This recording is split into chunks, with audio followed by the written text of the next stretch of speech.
Ibnu Rashid adalah tokoh pemikiran yang dikenal di Barat dengan sebutan Averroes. Ini merupakan sumbangsi berharga di puncak kejayaan peradaban Islam di Spanyol pada abad pertengahan. Begitu penting bagi kemajuan ilmu dan peradaban dunia. Sebagai komentator Aristoteles, tidak mengherankan jika pemikiran Ibnu Rashid sangat dipengaruhi oleh filosof Yunani kuno. Ibnu Rashid menghabiskan waktunya untuk membuat syarah atau komentar atas karya-karya Aristoteles dan berusaha mengembalikan pemikiran Aristoteles dalam bentuk aslinya. Namun demikian, walaupun Ibnu Rashid sangat mengagumi Aristoteles, bukan berarti dalam berfilsafat ia selalu mengekor dan menjiplak filsafat Aristoteles.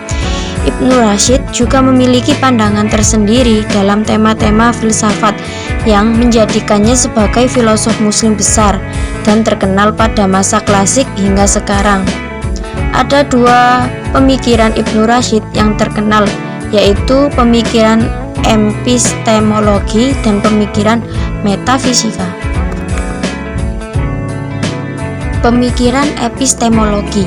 Dalam kitabnya Fas al-Maqal ini, Ibnu Rashid berpandangan bahwa mempelajari filsafat bisa dihukumi wajib dengan dasar argumentasi bahwa filsafat tak ubahnya mempelajari hal-hal wujud yang lantas orang berusaha menarik pelajaran atau hikmah atau ibrah darinya sebagai sarana pembuktian akan adanya Tuhan Sang Maha Pencipta.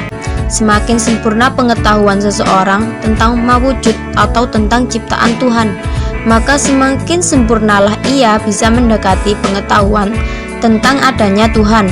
Bahkan dalam banyak ayat-ayatnya, Tuhan mendorong manusia untuk senantiasa menggunakan daya nalarnya dalam merenungi ciptaan-ciptaannya. Jika kemudian seseorang dalam pemikirannya semakin menjauh dengan dasar-dasar syar'i, maka ada beberapa kemungkinan. Yang pertama, ia tidak memiliki kemampuan atau kapasitas yang memadai berkecimpung dalam dunia filsafat. Yang kedua, ketidakmampuan dirinya mengendalikan diri untuk tidak tersesat pada hal-hal yang dilarang oleh agama. Dan yang ketiga adalah ketiadaan pendamping atau guru yang menghandal yang bisa membimbingnya memahami dengan benar tentang sesuatu objek pemikiran tertentu.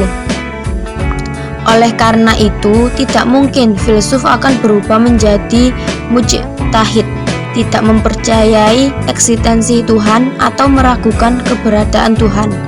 Kalaupun ia berada dalam kondisi semacam itu, bisa dipastikan ia memiliki atau mengalami salah satu dari tiga macam faktor di atas. Sebab kemampuan manusia dalam menerima kebenaran dan bertindak dalam mencapai pengetahuan berbeda-beda. Ibnu Rashid berpendapat ada tiga macam cara manusia dalam memperoleh pengetahuannya. Pendapat Ibnu Rashid tentang macam-macam cara manusia dalam memperoleh pengetahuannya.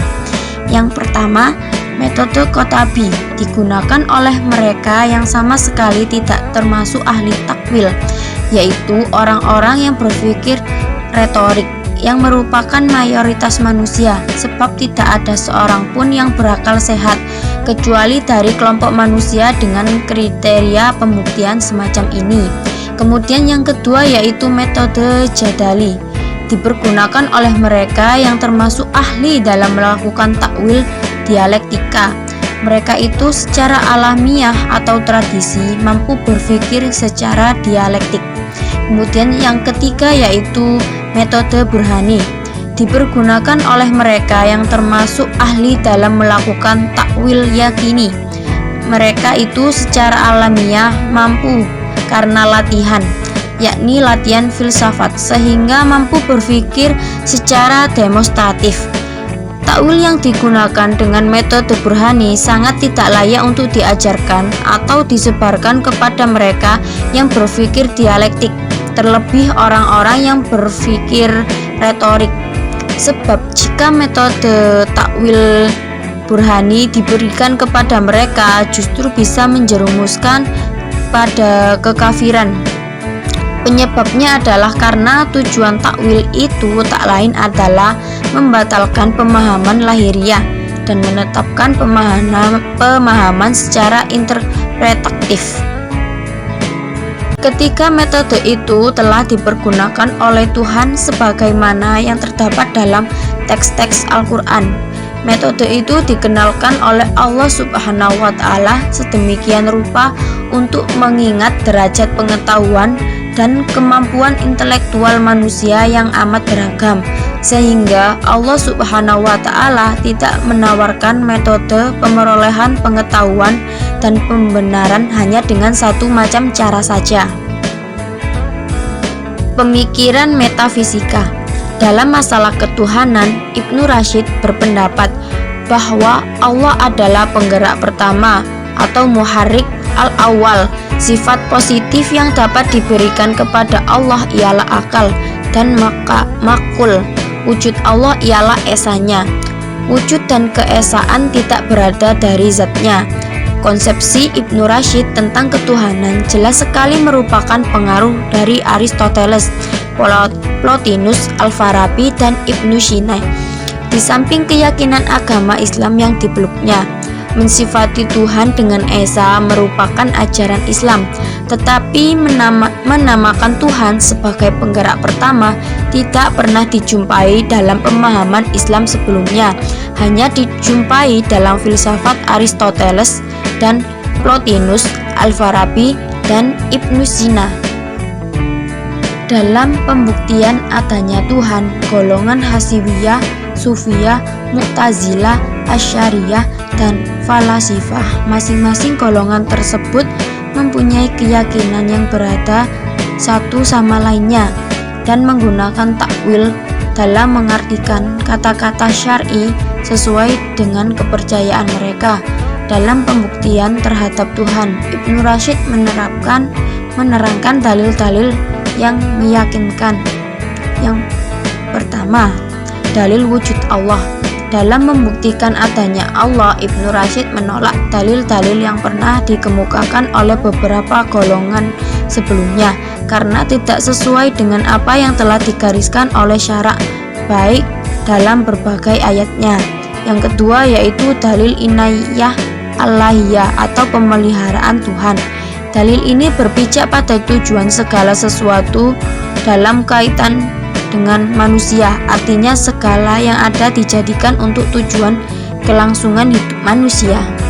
Yang ketiga yaitu dalil ikhtiraq atau dalil ciptaan. Dalil ini didasarkan pada fenomena ciptaan sebagai makhluk ini, seperti ciptaan pada kehidupan benda mati dan berbagai jenis hewan, tumbuhan-tumbuhan, dan sebagainya. Kemudian yang keempat yaitu dalil harkah atau gerak. Dalil ini berasal dari Aristoteles dan Ibnu Rashid memandangnya sebagai dalil yang meyakinkan tentang adanya Allah, seperti yang digunakan oleh Aristoteles sebelumnya. Dalil ini menjelaskan bahwa gerak ini tidak tetap dalam suatu keadaan, tetapi selalu berubah-ubah. Kemudian yang kelima yaitu sifat-sifat Allah. Adapun pemikiran Ibnu Rashid tentang sifat-sifat Allah berpijak pada perbedaan alam gaib dan alam realita. Untuk mengenal sifat-sifat Allah, Ibnu Rashid mengatakan orang harus menggunakan dua cara, tasyib dan tanzih atau penyamaan dan pengkudusan, berpijak pada dasar keharusan pembedaan Allah dengan manusia. Maka tidak logis memperbandingkan dua jenis ilmu itu.